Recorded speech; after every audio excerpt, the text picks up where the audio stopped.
We're sweating, boys. Ladies and gentlemen, I apologize. I have no clue what happened. Quite frankly, I clicked live, didn't go. What do you know? And then it went, and then it didn't go. And then it went and didn't go. I apologize for all that. We have 5 minutes until the match. Plenty of time still to go over this match. But the first thing I really want to point out to you guys is check out your commentators for this match. That is right. This match, I am sitting back. I will only be operating the camera here and there, making sure you guys are seeing everything the way you want to see it. But the commentators for this match are going to be not only Chiskel, but Dragothian as well, the duo coming in for the first time for the cast.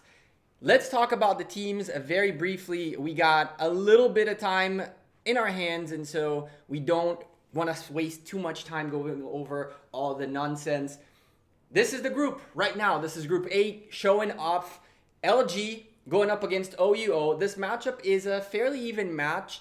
This is a lifeline for LG, who can take the first victory and secure a possibility to make it to the playoffs. However, if they lose this match, they pretty much seal the deal for OUO, who are coming in here to try to lock in a place right next to White Tigers in the playoffs series. Now, here's the thing. The betting was very interesting for this match. You guys clearly seem to favor a little bit the folks from LG, but OUO are no suckers, and the bets are showing that. There are people backing them saying these are a lot better than you guys might know.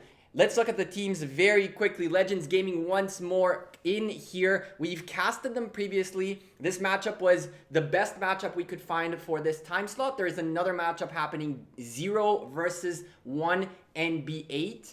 That matchup, unfortunately, will not be casted, but the casters throughout the match will keep you updated with the scores. And if not, I might pop in and just throw that in there on the stream. Regardless, Legends Gaming had a very rough game against the White Tigers, and it was a really, really good match. These guys showed up for a fight. It was a very intense match. White Tigers were mostly in control of the situation, but Legends Gaming showed that they have what it takes. They showed why they're an Imperium Kingdom, and even though they had a little bit of a rough patch in this final matchup here, they gave up a little bit of points here and there. This is NB3 after all. We're not talking about a small alliance, and of course, what do you do against the mighty White Tigers at this point? One of the top 5, if not 3 alliances, arguably in the game when it comes to the Ark of Osiris lineup. Let's look very briefly at OUO as well. OUO had a relatively okay path through their Osiris League history. We're not looking at crazy scores, but they seem to have kind of the stronghold the whole time. They win the game by a significant amount, and they don't really mind letting go of a few buildings or maybe an arc along the way, as long as their strategy works and is sound. So with about 2 minutes remaining before the match begins, the one thing there is to point out is, once more, these kingdoms are 2 kingdoms that are relatively close to each other. We're not talking about 400 against 20. We're talking about Kingdom 196 against Kingdom 123. That's not a huge gap. Potentially a couple mightiest governors at best. At this point, Tamaris should have arrived on both of them, and so the availability of commanders shouldn't be a problem. Legends Gaming coming in as one of the biggest alliances in one of the biggest kingdoms, Kingdom 196, and they have a lot of firepower to show with the power they came in. They're no joke. They're not looking to take another loss. They're trying to hold on to a ticket for the playoffs. By winning this match, they have one more shot next week to try to make it out to the playoffs. And so we're counting down the last minute. One last thing to point out is, myself, I will not be casting, so we are going to pass along to Chiskel and Dragothian, the cast. However, I will be paying attention to chat, so if there's any feedback you guys have, sound issues, video issues, anything of the sort, make sure you let us know in the comments what's going on. I'm keeping my eye on you guys, even though you can't hear me. And one last thing, the real question is, who is going to be able to hold the other team back? It's a situation where either OUO managed to guarantee secure their victory and everything in that group is done for, or Legends Gaming managed to hold on and make this interesting for one more round.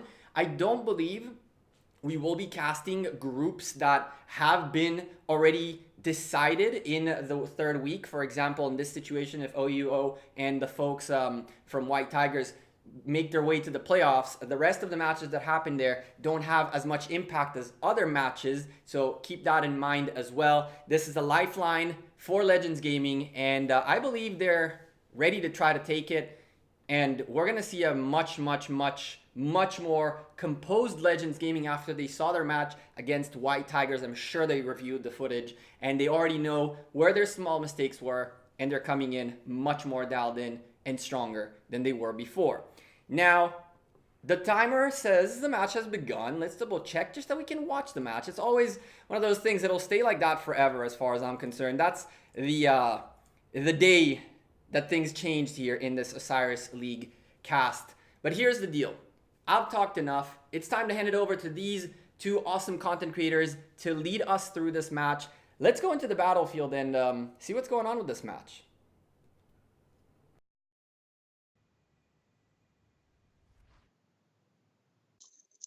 Yeah, thanks, Gecko. Glad to have this latest match in the day in front of the community and here for everybody to enjoy. Thank you for my partner in crime joining me, Chiscool. It's glad to be a part of the co-casting team with you. We're going to have a great one today. What do you think? Oh yeah, what is going on, governors? We get to wrap up the day with a heck of a battle, relatively even power, and some folks we've seen before. Legends Gaming is obviously a group I'm very familiar with, having actually played other games with this crew, and some faces you might remember from back in the Marv Wars days on my channel. Holy moly, I see Thor Bujan in here, among others. Wow, that's awesome insight. These are two alliances that I've gotten a chance to know just because of how the sheer volume of power these guys have. It's going to be amazing to watch. The match is already rolling and kicking off. I want to say we're starting to see some of the initial armies kind of pouring out of the city. That's the fun part, seeing all the nice shiny gold roll out of the bases and everybody start to put their objectives on the map, sending out the rallies. Looks like there's 8 of them already. Yeah, I mean, this seems to be standard. 8 rallies at the start, 4 from each side. There's only so many objectives you could rally. I suppose people could be rallying the outposts. Is that actually a thing we should be doing? Nobody does that at the start.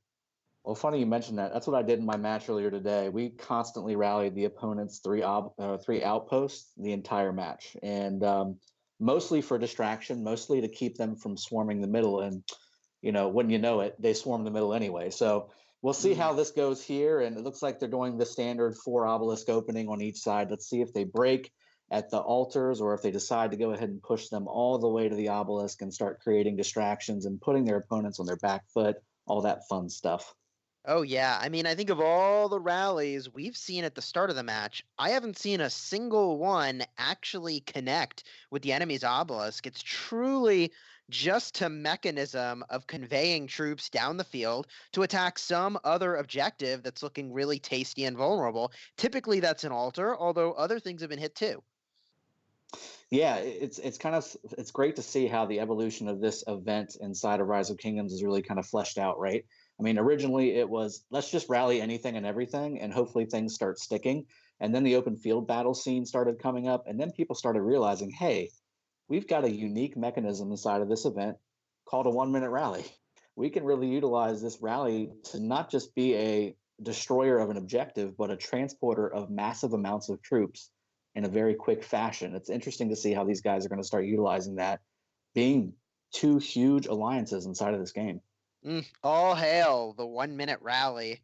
Yes, that is a really fast way to send a ton of troops. In fact, if you are the rally leader in that situation, you actually need to be watching very closely to make sure that someone isn't reinforcing your rally from really far away. Otherwise, you're just sitting there waiting for a very long time for those troops to arrive. And speaking of troops arriving, the initial troops have arrived for LG at both of the obelisks. For OUO, still waiting for some troops to arrive to the obelisk on the western portion of the map, the southwestern portion, and it does look like they're on their way. Our recommendation would be to send T1 troops, since they are the fastest troops in the game. It looks like there are T4 and T5 that will get there first, though. Yeah, that's interesting. I don't know if that's necessarily a strategy or somebody just fell asleep in their Wheaties and didn't send that T1 army the way they should have. And it's funny also, the objectives, right? When you're looking at the obelisks are always the most important when you're starting out in each of the matches because one, they will get you your teleports as quickly as possible, and two, you definitely do not want to let an opponent's rally come and ninja take that obelisk from you. But at the same time, a lot of folks miss out on the fact that the outposts that are right in front of you are actually worth more points per minute than the obelisks themselves. Yeah, I have to say, if you're Legends Gaming right now, you're going to keep that rally on the southwestern obelisk for OUO. I think you could take it. There's one march in there. A full rally would completely obliterate it. And there's a few marches on their way over. Ooh, and it looks like OUO making a smart defensive play, of course, by virtue of having rallied the own obelisk. They've got a full march of infantry with Richard at the helm on its way over to the obelisk. So I guess it won't be very capturable after all. Yeah, it's going to be very, very tough. Now, I didn't see if that one march that's currently in the obelisk, did it actually leave? If it hasn't left, that's not going to be very good for the OUO folks. Yeah, I haven't seen it leave. What I think that will mean is that only some of the troops from the rally will actually stick inside the obelisk. And it looks like someone else just reinforced it too. Yeah, I saw that. So Oops. watch it break up, and then people are just going to sit there. Yep. There you go. So only one march didn't fit, and that's on its way out. But the problem is that now you've kind of got to manually swap the captains to make sure you've got the right one in there. If that structure was totally empty, the rally would hit, and then boom, it would fill up. And I'm pretty sure the rally leader then becomes the captain. Yeah, Gecko, I'd love for you to open up the battle report on that, because from what I'm looking at, if that rally actually strikes, that rally is going to be very happy looking at the Garrison commanders that I'm looking at. Well, we've got some first blood going on by the desert altar in the southwest portion of the map.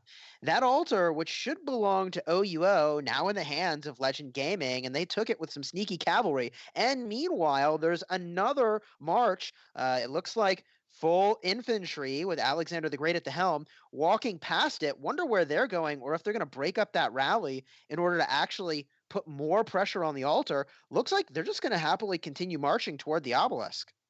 Yeah, absolutely. And just like I said, when Gecko opened that battle report up on top of that obelisk, unless they've changed the Garrison commanders there, they're going to be staring right in the face of Belisarius and Babar's combo, which again, not known for their prowess as a Garrison commanding duo.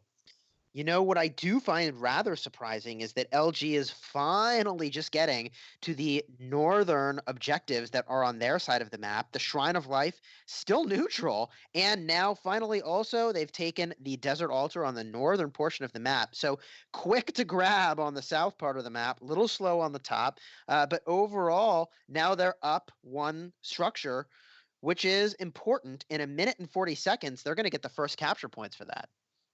Oh man, those are so important, especially at the beginning of the match. You want to start with a nice cushion to really start to unload your strategy. You want to have 1,000, 1,500 points by getting these extra little captures here and there. That's why those initial rallies are so important to pay attention to. Make sure that you're not just going to let them hit instead of breaking them beside the altars, or vice versa. If you see an opportunity, why the heck not? Go ahead and send something down there. Now, this being the case, that Alex rally did go towards that obelisk, and it is starting to get swarmed because that obelisk did capture in favor of OUO, and now there's all kinds of swarming action going on that thing, and it's going to fall, but it will be at a cost. Well, I'll tell you what, though. It is going to fall, but look at all these marches distracted, hitting this thing that's completely irrelevant, while at the same time, there's still the Desert Altar in 44 seconds going to convert to LG, although it looks like they've grabbed that as well. I notice there are a few marches outside of that Desert Altar. Kind of wonder why they didn't jump in or do the sort of hot swap that we've been advocating in all of our casting, where essentially, because you can only have one march in each structure, when that march gets low on health, you swap it out of the structure and put the full health march in. So there's really no excuse for not jumping into that structure other than maybe not knowing that tactic, which is why we keep bringing it up. Yeah, and right now, I don't know if this is the right move by Legends Gaming. They're now pulling back their armies that were originally, like you said, supposed to really start to harass that desert altar for the next 3 to 5 minutes or so. Not only are they pulling back, but they're pulling back full, which means that they're slow, which means that they're going to be stuck out on the map in the middle of nowhere, which means they're not doing anything. That's just as ineffective as everything else. And then, as you can see, the map is really starting to divide. Everybody's starting to get settled in, a little bit of a buffer, which is nice for Legends Gaming in blue, about 700 points or so, looking to see what they can do to start to take advantage of their point total.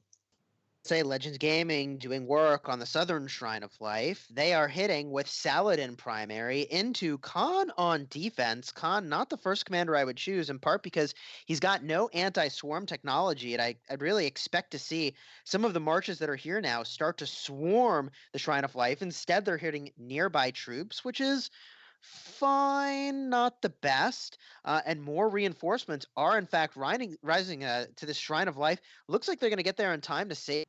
Wow, this is a close one over here. Yeah, that Mina should hopefully hop right inside of that rally, and it looks like it is.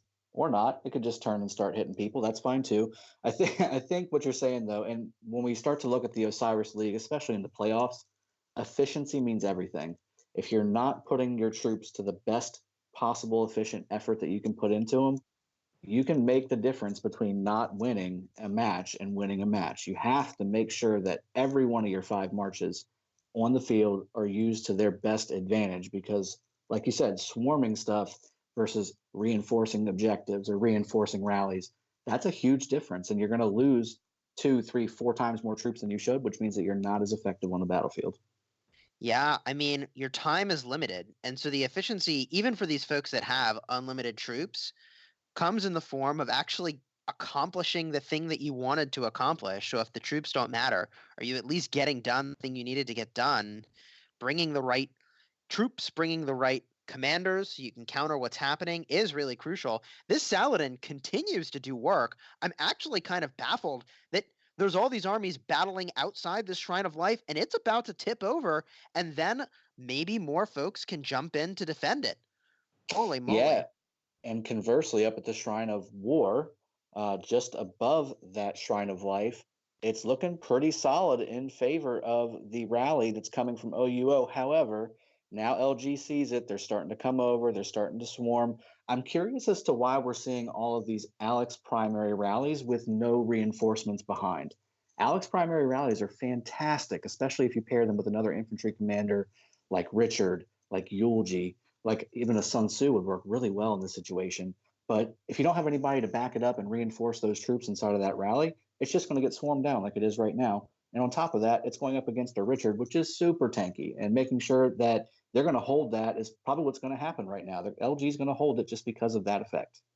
Yeah, so I wonder what they are trying to accomplish. It could be that both sides are trying to, for the most part, run a strategy where they hold their side of the battlefield and capture the arcs, which seems to be playing out that way. Not really a ton of aggression on one side or the other, or although I will say, right now, Legends Gaming holds one of OUO's altars, that is the Sky Altar, on the eastern portion of the map, in the hands of Blue Legends Gaming, which is on the side of red. It's in their half of the map for OUO. So I would expect to see a rally from OUO onto the Sky Altar with some amount of swarming, although it looks like these folks from Legends Gaming are actually pushing OUO back to their cities right now.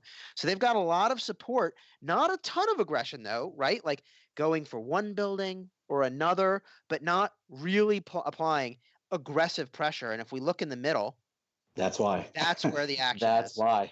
I was just about to say. So, you know why all these rallies are going unfilled from a reinforcement standpoint?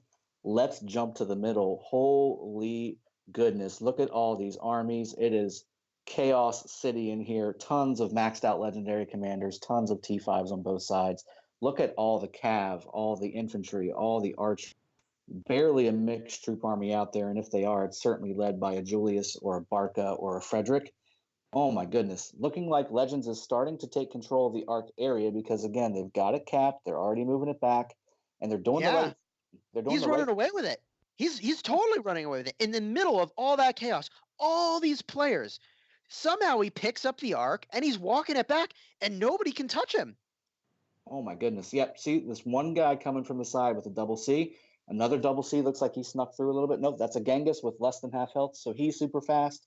And now it's catch up from LG Gaming trying to get those last two to not be able to touch their their glorious one, Mina Group, led by J-Man23. He is hightailing it back, trying to get that cap.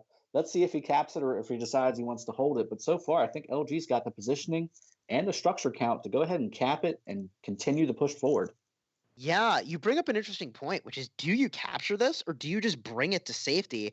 I think that it's not actually going to make it to the outpost, but he'll have brought it so far toward their side of the battlefield that they will be extremely well positioned to capture it. And you can see here, he actually has taken a little bit of a beating and hanging in there because he's rocking those T5 troops. Wow, actually, he's really sustaining. He's gonna make it. Do you see how fast he's going? He's not taking much damage at all. I'm honestly baffled. You know what? I wonder if there's a Saladin on the back end of that. So he has that skill reduction, which is really nice. Mina Saladin is a very tanky group. And if you've got the right talent spec from a march speed standpoint, Mina can be very, very speedy.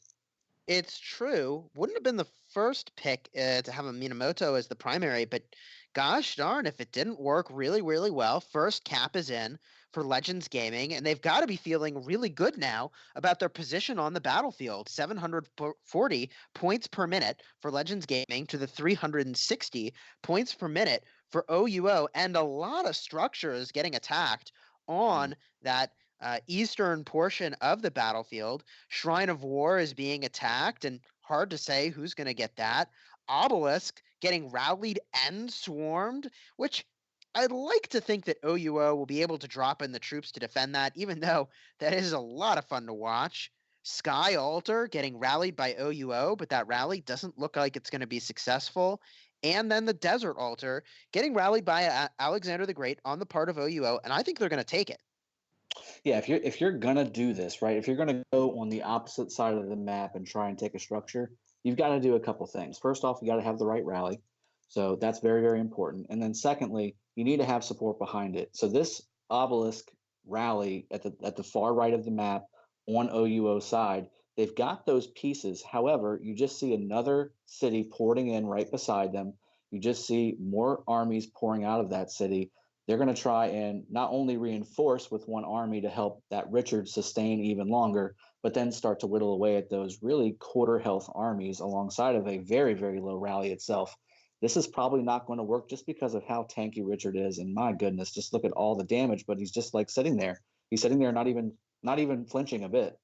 Yeah, I mean, we've talked about the idea of sort of distracting an opponent and holding their marches hostage to one side of the battlefield by virtue of keeping the rally engaged. It's hard to say who's holding who hostage here. I see fewer marches on the part of Legends Gaming, keeping all of these marches from OUO at their obelisk, which, by the way, if they don't defend this successfully and they are able to hold it for 3 minutes, that's going to be a real problem for OUO. But I don't think that's how it's going to unfold. It does seem, though, that the aggression on the obelisks is efficient from the standpoint of holding more of the opponent's marches in that area because they just have so much more to lose. Yeah, and of course the added value of not only holding those marches there, but keeping their time occupied and making sure that they're not sending rallies and being on the offensive versus the defensive. Holding those marches back is definitely key to a lot of the objectives that these guys are trying to do. Look at the blinking. It's all on the red team. That type of rally is what makes that kind of thing happen. If you do not have an offensive stance, you cannot then proceed forward and have a strong defense on your side as well. It's really a give and take. Your strongest offense is also your strongest defense, and vice versa. You can definitely hold tight, hold steady, and then also off of that defense, when you've knocked out that rally in those 5 marches like OUO just did, now they need to do the counterpunch. Now they need to start sending that rally if they have not already sent it. Make sure you've got the reinforcements behind them. Make sure you've got the proper rallies. And if you're going to go for it, then go for it and grab it. Well, on the topic of strong offense and strong defense, I see here commanders that I would consider to be a part of a strong defense leading an offense. Richard I is rallying the Shrine of Life on the southern part of the map. Mm-hmm. And, I mean, you've mentioned several times that you much prefer commanders that do a ton of skill attack damage. Although I will say this rally getting swarmed is holding in for a really long time and is holding up a lot of the enemy's marches. What are your thoughts on how this is unfolding? Yeah, so this is a great example of how to properly use an infantry rally. If you cannot sustain it, like we were just talking, if you don't have the ability to have reinforcements behind it, an infantry rally, especially a Charles or a Richard version of it, is a very good idea because of all the counterattack damage that they're going to put out, and they can sustain with all the healing that Richard has to bring to the table. But what's it been? Over a minute of this rally getting swarmed and hitting the actual Shrine of Life itself, and you can see sad faces rolling back here and there. It's a really good way to utilize that, and I use these types of rallies for a distraction. So I know I'm not going to take that Shrine of Life because I don't have any support there. But what I Yeah. can do, like you said, look at all these armies that are being held up, not only in the Shrine of Life, but also getting swarmed. Yeah, well, if you head up north slightly, the altar is getting hit, and I love what I see there. We've got an Yi Song-ye led getting supported by a single march in the open field with an Ethelfled primary. And I'm telling you, Ethelfled must be one of the most underutilized commanders that I just have not seen show up in Ark of Osiris League the way that I would expect her to. Ethelfled gets shown all day, every day in war. Why not in Osiris League? There's a specific purpose for her, and she definitely is not utilized in Osiris just because you think, oh, well, I need the Saladins, I need the Gengises, I need the Richards, I need the Alexes. Well, Ethelfled, just because she's not a high profile legendary, she certainly has her use on the battlefield, and all those extra troops coming to rallies come in a lot of handy in that situation. Yeah, I have not seen her in a rally capacity. I actually think that's a really interesting idea. What I recently tested, and I actually happen to have a video about this, is Ethelfled with Hannibal Barca is a sweet combination. You actually get a full 100% uptime, 7-second debuff cycle, where you have 2 seconds of Ethelfled applying 30% down for health and defense and attack, and then 5 seconds of 25% decreased damage and defense for Hannibal Barca's attacks, and both of those are AoE. I don't know why nobody's using her. She seems real good to me. Yeah, she's definitely good for exactly that purpose. She is one of the best debuffers in the game. And the fact that everybody can get her is just as good, right? Some of these commanders are really hard to get, whether they're through Mightiest Governor or the Wheel or even VIP boxes, right? But Ethelfled is available for everybody. There's no reason why we shouldn't see more of those on the field, especially now as people start to actually max her out since the beginning of when she was actually released. Mm-hmm.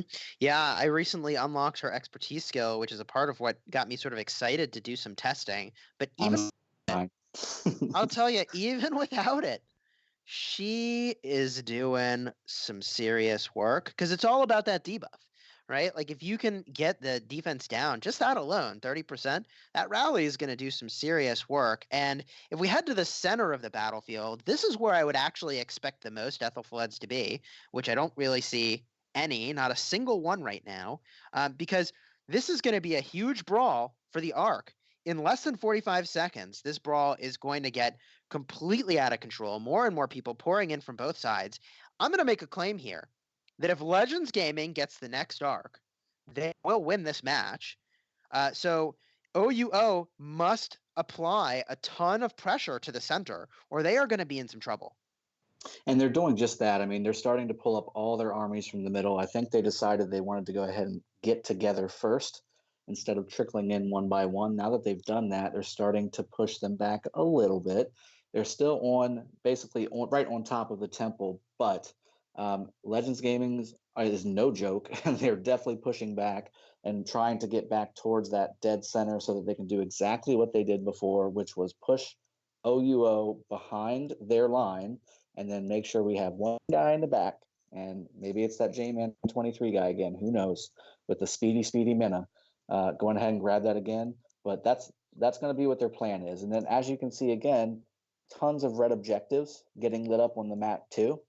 I guarantee you they're not supported from a reinforcement standpoint for the most part, maybe a couple here and there. But the idea is that we're going to go ahead and put these things out there so that OUO has to deal with them That way they can't bring all of their forces to the middle, so we can start pushing these guys back and grabbing the arc. Yeah, wow. I mean, it is total chaos. And look at that. Yet Sure again, enough. somebody's sneaking away.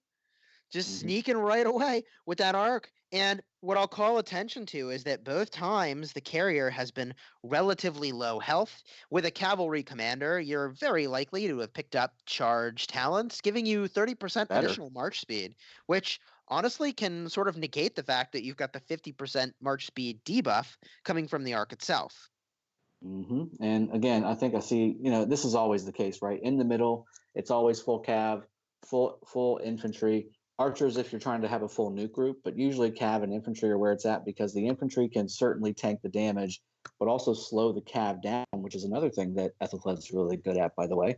And then also, again, all the cav that are needed to continue to push forward the arc in whatever direction your alliance is wanting to take it in. That's why you see so many nukers, so much infantry here. You want to soak damage. You want to do a ton of it on your own. That's why we have all these types of armies on the battlefield. And certainly AoE, which is my favorite thing in the world. Yes, that area of effect damage is super effective in a battle like this. And now that the arc has moved down the field toward the side of blue, which is Legends Gaming, they're going to have a much easier time grabbing this arc and moving it again, which is exactly what was happening moments ago. It's hard to see. Yes, they are in fact holding it right now, and it is slowly crawling its way toward one of their structures in order to capture it, which I'll tell you, having been in a fray just like this with Legends Gaming specifically, it is really hard to find the carrier in this mess, although OUO has done it and knocked them down.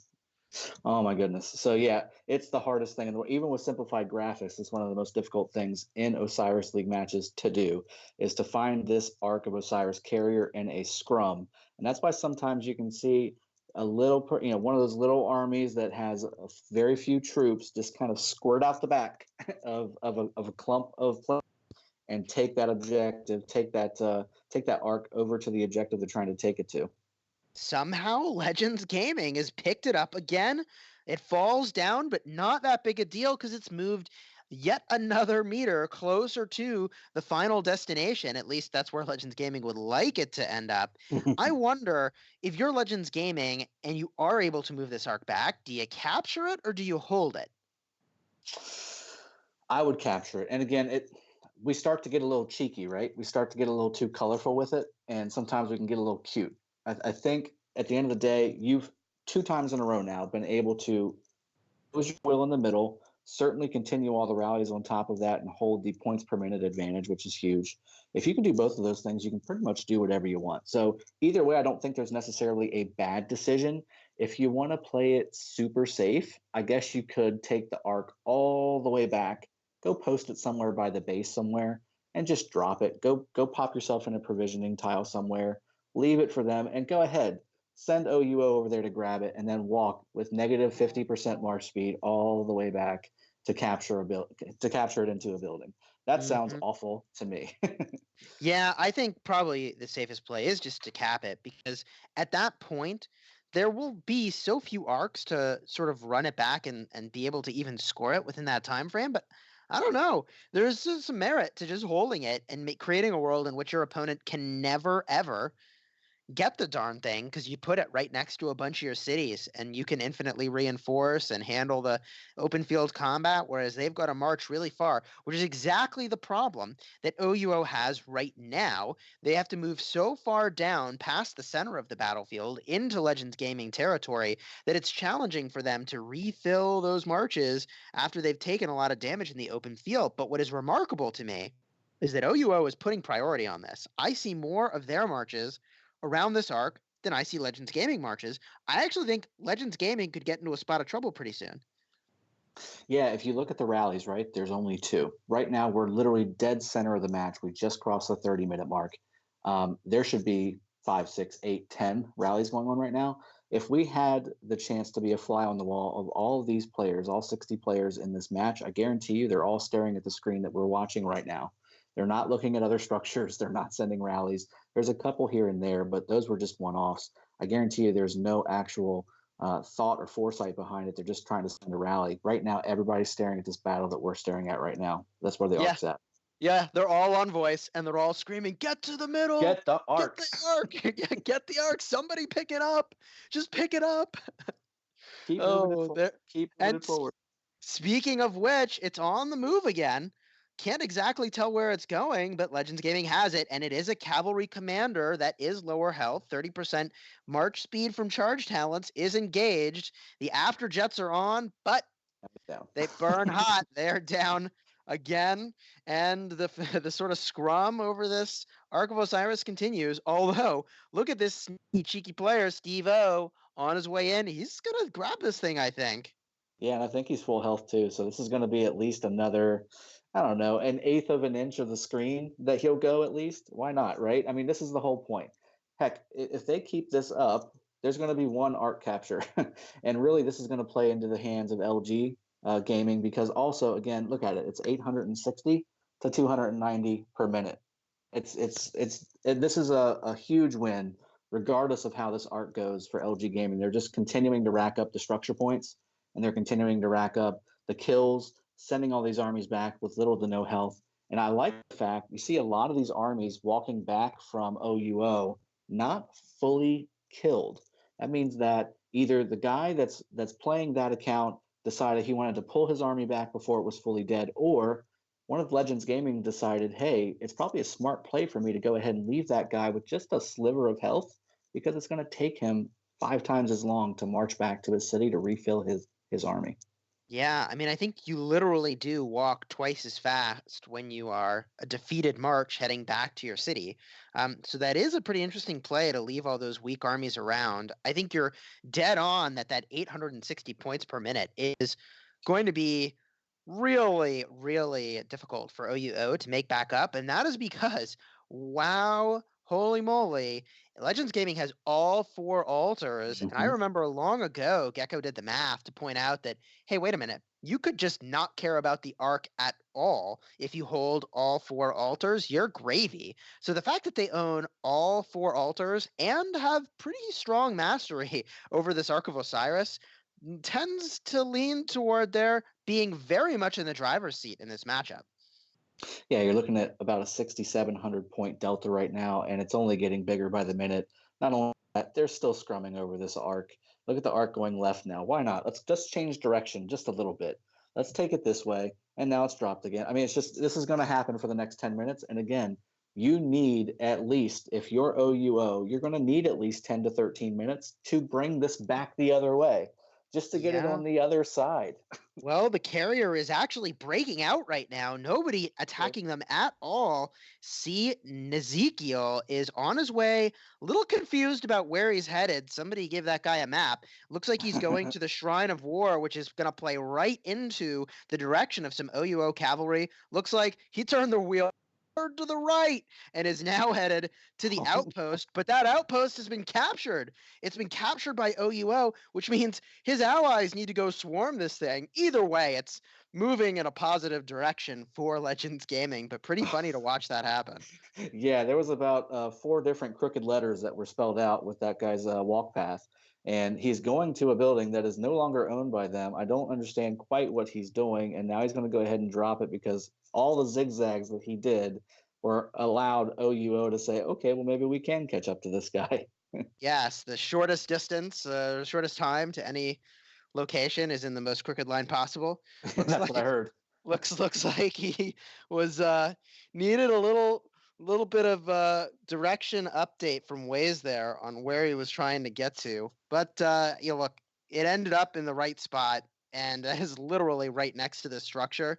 Legends Gaming is cruising right now, 710 points per minute versus the 290 to OUO. They've got a strong advantage with the arc literally on their doorstep.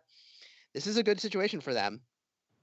Yeah, there's no doubt about it. I mean, so they did just lose one altar and another one's blinking at the moment. I haven't quite checked to see what that is going to look like. And the sky altar to the left is definitely not going to go down. It's still going to stay in favor of LG. Looking to the right, LG is pressuring and may take that sky altar too, depending on what these reinforcements from OUO are going to be looking like. If they should hop inside the shrine, which they did hop in the sky altar, so that's going to stay red as well. So OUO will keep at least one altar, but like you said, 710 to 290 is quite just almost as bad as 860 versus what was it, 190 or 180. Just definitely not looking very good for OUO from a points per minute standpoint. And then, like you said, that arc is just sitting there ready for the taken. Yeah, well, I mean, in the 10 minutes it's taken to get this arc back And to a they're still safe going place. back. Yeah, in the 10 minutes it took to get this arc to a safe place, they've earned an arc's worth of points from the structures. And it does look like they're going to play the game that I was describing earlier of saying, catch me if you can. I'm going to put this thing somewhere so far back that you can't touch this. And you Oh can't boy. Go ahead. well, I mean, there's just no way that OUO can win if LG moves the arc to the backfield. It will be impossible. Oh boy, so our boy Sin Ezekiel has it again. This time, I think he heard what you were talking about and decided to go in a straight line. However, now half health, he may start to get that bonus speed that we're talking about, assuming he's got the right talent path. And again, LG is swarming that last OUO march that's desperately trying to catch up, but will not. Not just because he's dead, but it was also because it was an infantry march, so it's going to be a lot slower anyway. Yeah, and off into the sunset, Sin Ezekiel rides all the way to the top of the map. Yeah, I mean, um, this just like reminds me of like funny movies or scenes where like the person who's racing to the finish line like goes way past where the finish line is, and they're still going and going. Um, I guess what must have happened is that there were so many armies in the outpost that they were nearest to that perhaps they just couldn't cap it because his army was too large. I've been in that situation where I've got 310,000 troops in my march, and there's someone else in the structure with an equally sized march. Well, there's only room for 500,000 troops. Mm. It creates kind of a weird He's situation. riding right by one right now.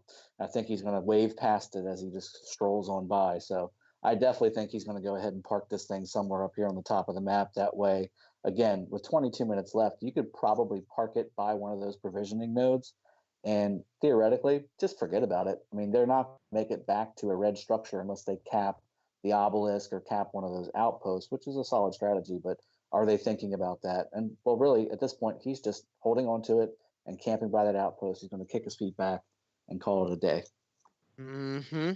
In order for OUO to get back into the driver's seat of this matchup, they would have to own all 4 of these altars and somehow cut off this carrier who literally can just step into the finish zone, the outpost of Iset, and score those points.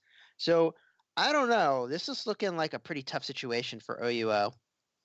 Yeah, I mean, that's 3,500 points just sitting in the bank. You've got that extra cash burning a hole in your pocket. And then looking at these altars, I mean, it looks like they are trying to make that push and start to maybe take one of these altars one at a time, but then they've got another one on their own side that's getting tapped up too. So it's going to be very difficult. We're looking at an almost 10,000 point delta, just over 9,000 that that Legends Gaming has built up for themselves. And again, if you also add that 3,500, now we're talking about 12,500, and it's starting to get out of hand. You got about 21 minutes left.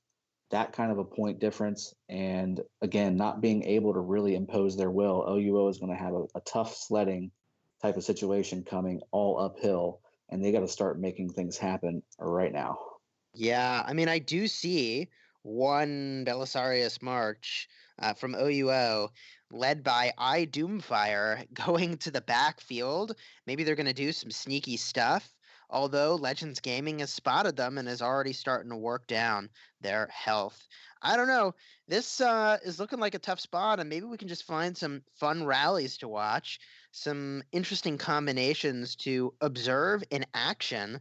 For instance, if I head over to the eastern portion of the map, looks like we've got an Isonye battle to Richard I, defending the Sky Altar, and that rally is not looking like it's going to go too well. Of course, that's neither here nor there for Legends Gaming, but I'm eager to hear your thoughts on maybe some of the best commanders to defend some of these structures. Sure. So we just found out, right? We just confirmed for everybody that Garrison talents do work in Ark of Osiris. So that should be your first clue as to what you should be using from a Garrison perspective. That's why you see all these Richards, all these Charleses, all these Sun Tzus, all of the Hermans, all of those folks, whatever level of the game that you're in, whether you're just starting and you're doing the regular Osiris League or regular Ark of Osiris, or if what you're looking at right now is what you're in, where you're in the top 32, you're the cream of the crop, you're at the very top of this game's performance. You're going to see Garrison commanders holding their own primary. So a Charles with a YSG to do some nuke would be very, very good, especially if you're in a swarming situation. But if you want to be maximum tanky, right, there's a gold standard. What's that gold standard, Jiskel? Ha. Well, I mean, Richard the First as Charles Martel is pretty tough to beat for tankiness. Yep. Doesn't get much better than that. And then again, so you're talking about some new commanders coming out that maybe could change things up a little bit. So you've got YSG, who is a Garrison commander and definitely one of the best, if not the best, not only Garrison commanders, but just commanders in the game, right? Then we've got some new Archer commanders in the game. We've got Edward, who could theoretically be a primary, but you lose the Garrison talent tree. But Tamiris being a secondary to YSG primary, that sounds actually like a pretty good combination to me. You're going to have a ton of damage. You got the skill damage increase from Tamiris, and then on top of that, you got the poisoning effect. Yeah, I mean, I think that's going to be a really great pair for doing rallies and being in the open field. But those Garrison skills and talents are really tough to beat. It's hard to find commanders that have all four of their skills relevant, any context. And Garrison defense, which now also is structure defense in Ark of Osiris, is one of those situations where you can get highly leveraged skills and talents really working in your favor. And what I mean by highly leveraged is that point for point, you actually get more value from the Garrison tree than you might find other places if you are, in fact, going to be defending a structure. So you get more benefit, but restricted situations in which you're receiving that benefit. Yeah, why do Charles and Richard work so well? Well, it's because they have that efficiency and the Garrison talent point spread, but then they've got the defense tree, which is also really, really solid for being a Garrison commander too. All those things complement each other. And we said it earlier, right? Efficiency wins these things, especially at the top tier. If the more efficient you are, the more likely you are to come out with the win. You bring up a great point, though, about the defense tree, which you may as well instead call the Ark of Osiris stalling tree, because it makes it so you take less damage, you do some healing, and your general tankiness is elevated. That's exactly what you want for defending a structure. You just want to buy yourself time for other commanders to come in and hang on for longer, extend the time with which you are able to defend it and get somebody else to come there and help. And, it's interesting to debate, well, are you better off with like a Richard Charles, or are you better off with like Yi Song Ye and Sun Tzu, who could do huge amounts of AoE damage to all the armies that are coming to play on the outside of that thing, just doing tons of AoE? I think the tankiness strategy is better. Yeah, especially from an inside structure standpoint. So there's different places for different setups. And I think you brought up two really good ones. You've got that tankiness strategy, giving the time for reinforcements, especially on the inside structures. So all the shrines and all the altars, you want Richard Charles in there because that's going to give you time to pull folks from your cities at those 4 obelisks over all the map to bring in the reinforcements that you need to swarm down the rally that's getting hit, and then also to reinforce the structure that you're trying to save. And then conversely, those 4 obelisks that I just talked about, wow, oh wow, how beautiful is it whenever one actually goes through where it's a YSG Sun Tzu or Sun Tzu YSG, and it actually takes it. It's so beautiful to see that in conjunction with 5 cities deciding, hey, they just took it, let's just swarm it. And then, I can't tell you how many times, especially at the very beginning of an Osiris League or an Ark match, where I've seen that happen and they just melt. Like all the armies around just melt. Yeah. Yeah. Well, on the topic of melting, what are your thoughts on countering that defensive combo we were just describing? Because there are now commanders, right? Saladin has a healing effectiveness decrease. Alexander the Great has a healing effectiveness decrease. Do those commanders actually work to counter Richard and Charles? Absolutely. So here, there's 2 pieces. Immediately, what your mind needs to think. I need to send and you wouldn't think this right off the bat because it can be one of 2 things.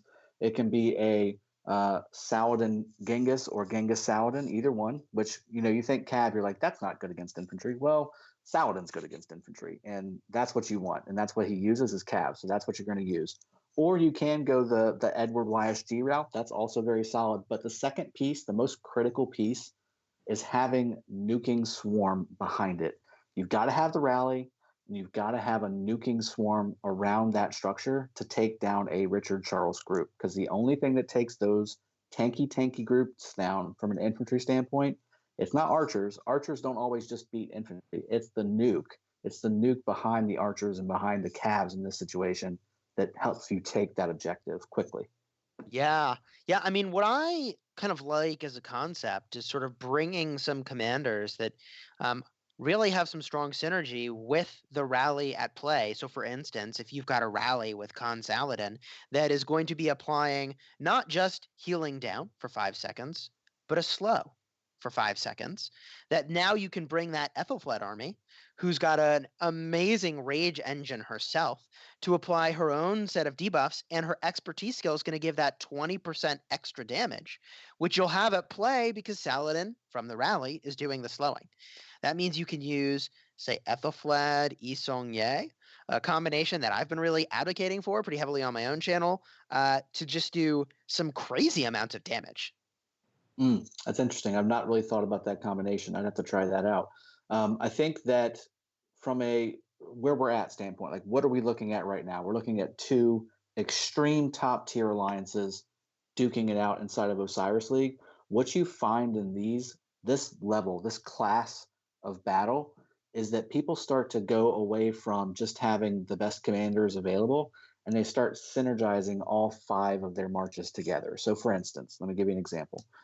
You've got the nuking or the skill damage. I should be clear on that. Skill damage, city skin. Okay. Then you also go Ottoman for the civilization. Then, well, why not go 5 full nuking armies or 5 full skill damage armies? Use Genghis with double C. Use Minna with Saladin. Use Pelagius with Mehmed. You can start stacking all that stuff up and definitely make some debuff action going in there with Baybars and Sun Tzu, and maybe having another Cav commander, or even start to bring in another group to maybe include Ethelfled, like you just said. Do Ethelfled and YSG. Have that extra nuke.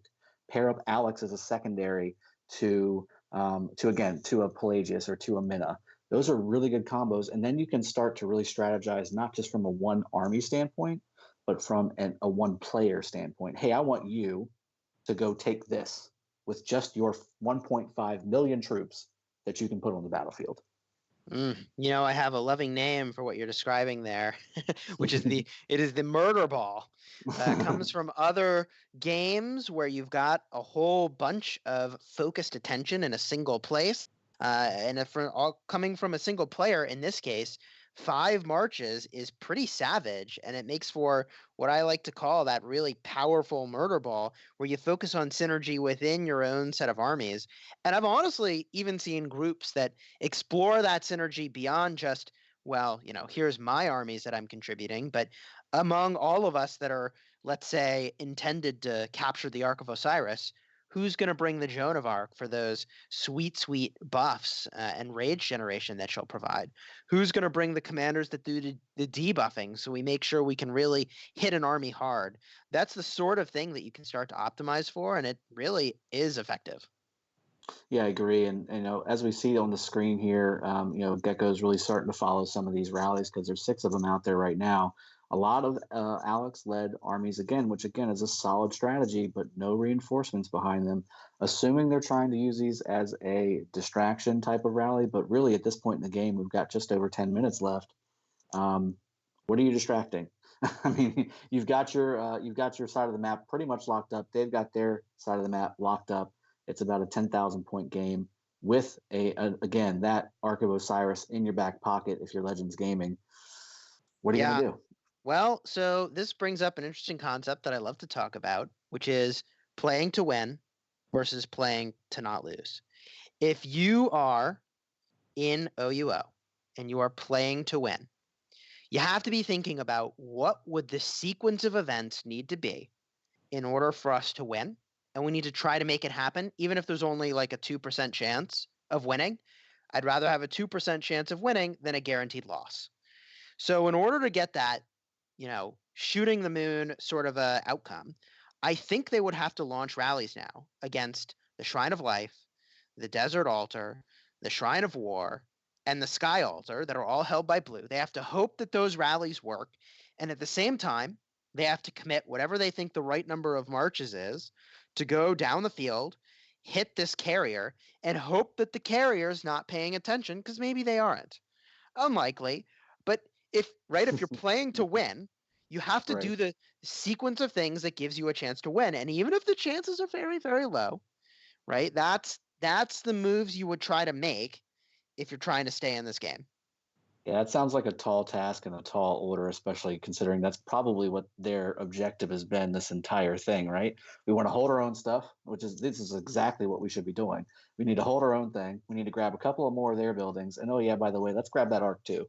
That's a good thing to have in our back pocket. And right now, Legends Gaming is just having this all on their plate, all in their favor. Although they are starting to lose a couple things here and there. While we're watching this, though, let me update you all on the other match that's happening throughout this time slot. So obviously we're watching a very good game here between Legends Gaming and OUO.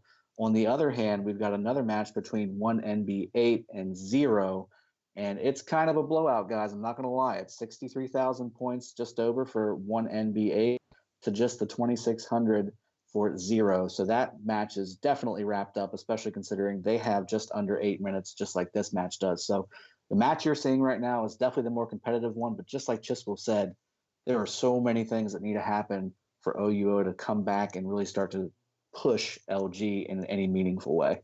Yeah, they got to win a lot of dice rolls. The first Oh, thing boy. you got to do to win dice rolls is start rolling the dice, which is what I'm implying with that play to win versus play to not lose. And it does look like Legends Gaming has captured the Shrine of War now, which, yeah, that is not the thing that OUO is looking to have happen. With that said, right, if OUO is going to win, they got to defend their own structures with less stuff and hope that Legends Gaming doesn't notice. Yeah, there's nothing like not having those buffs to try and make a push. That's exactly what we should be doing right now, right? Like that was in the plan. I think that was in the plan. Yeah. Just looking around the battlefield, just gonna peek at who's here and where they're at. I see very few cities back in the starting areas. Pretty much everybody is ported forward, with the exception of a very small number of players. Both sides still do have some number of teleports. Dragothian, are you typically the person who teleports forward toward the start of the game?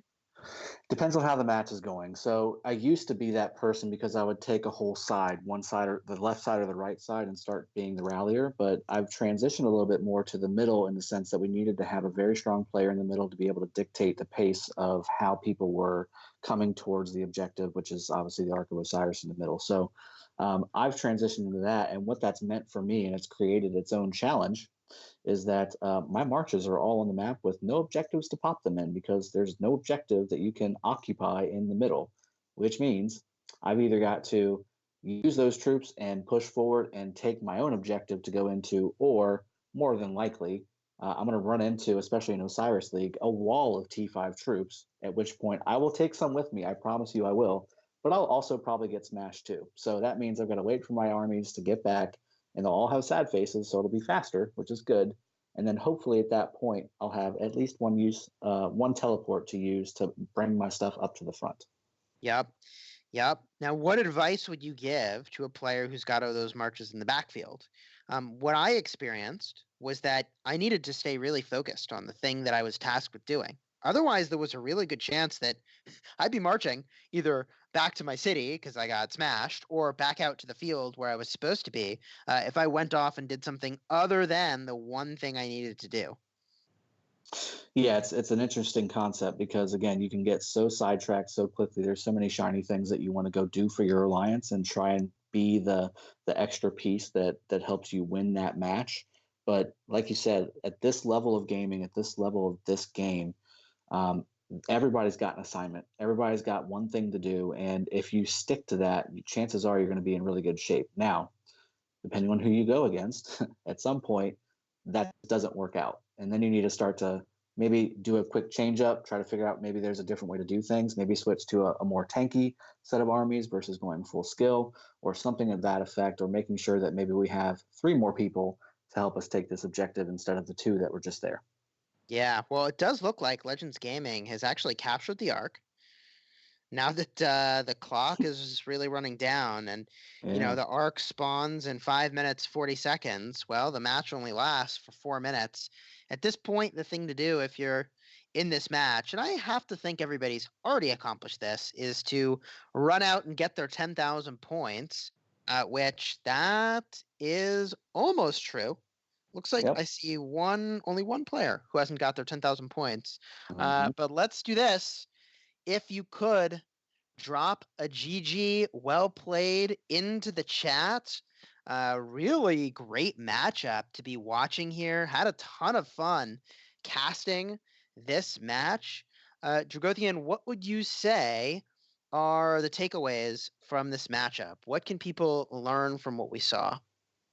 In all the matches today, we've seen a clear strategy of what each side was attempting to accomplish. Right?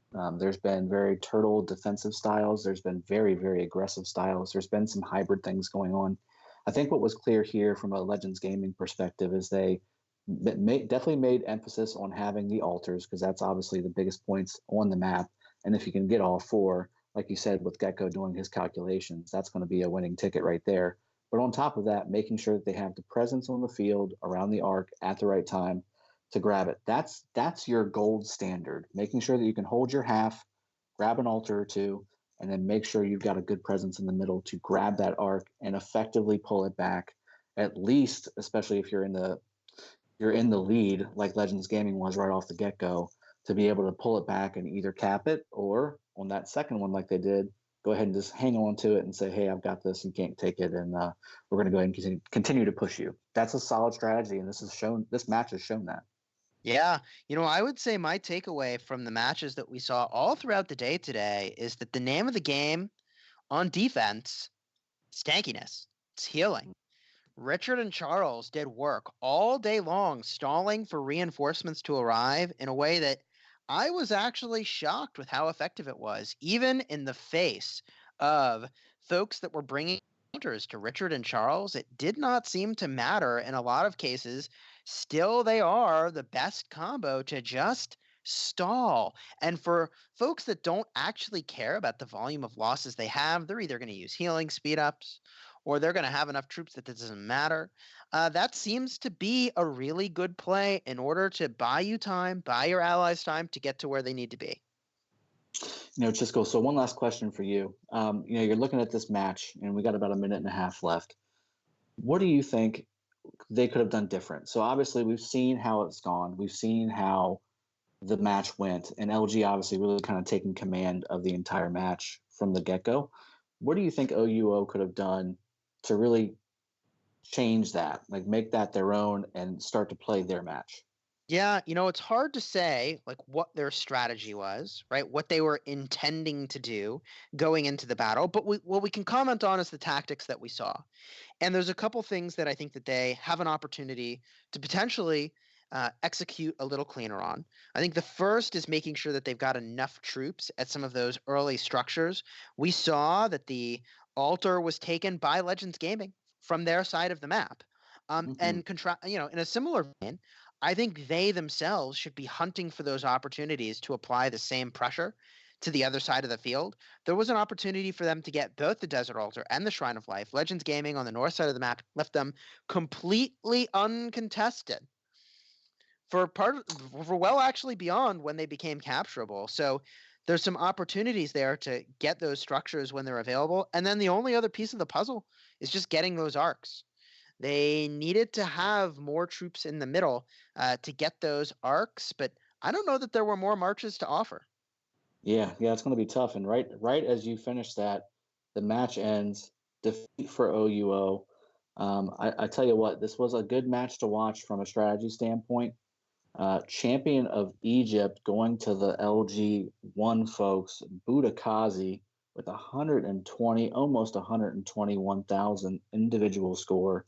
This was a guy that was definitely putting some kills down on the map. He was probably in the middle clearing out all those red armies, and certainly probably also doing some rallies and taking some objectives. That's certainly the way to go. And yeah, if we look at the map, if we look at the screen as well, you want to go ahead and read out the battle report and make go through each side and see who did some things.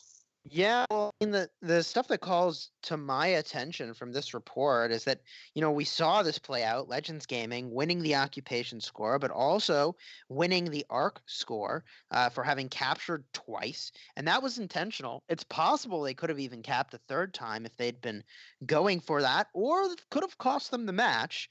So they got the 2 caps that they did score. What I notice here is that they also did roughly the same amount of healing. So they both were healing and a roughly even amount. Actually, what I find sort of remarkable is that OUO did more killing. They did more damage on the field.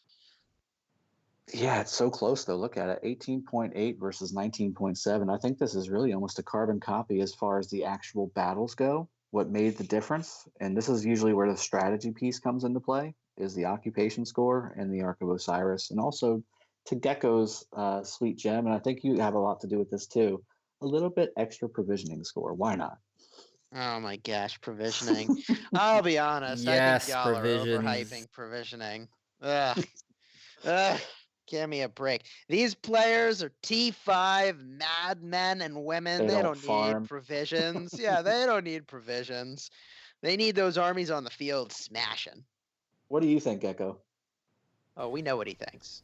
Oh boy. You know what I think.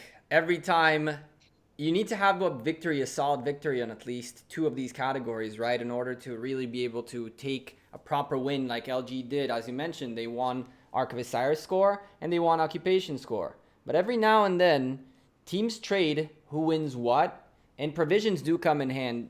And I don't really care what you think about that many tier 5s. At the end of the day, when you need that extra 1,000 points, tier 5s or not, baby, you're going to go gather. That's very true. All right, well, lead us out, Gecko. What do you think? First of all, thank you very much, Dragothian and Chiskel, for a fantastic cast. Let's go back to the regular desk host. What do I even call this? Let's swap it up real quick. Thank you guys very much for being here today with us. This is the final cast of the day. I want to give a big shout out, of course, to Dragothian and Chiskel, who are still on the line listening to us, and we can hear them as well. Here's the thing. As of right now, the way this group is working out, Legends Gaming have bought a lifeline, and this Group A just turned up the heat because next week's matches will determine which one of the 2 will make it out. OUO or LG1, after a very, very, very narrow loss against the White Tigers. Coming back strong, the Legends are looking for another shot at the playoffs. Dragothian, Chiskel, any final thoughts from you guys?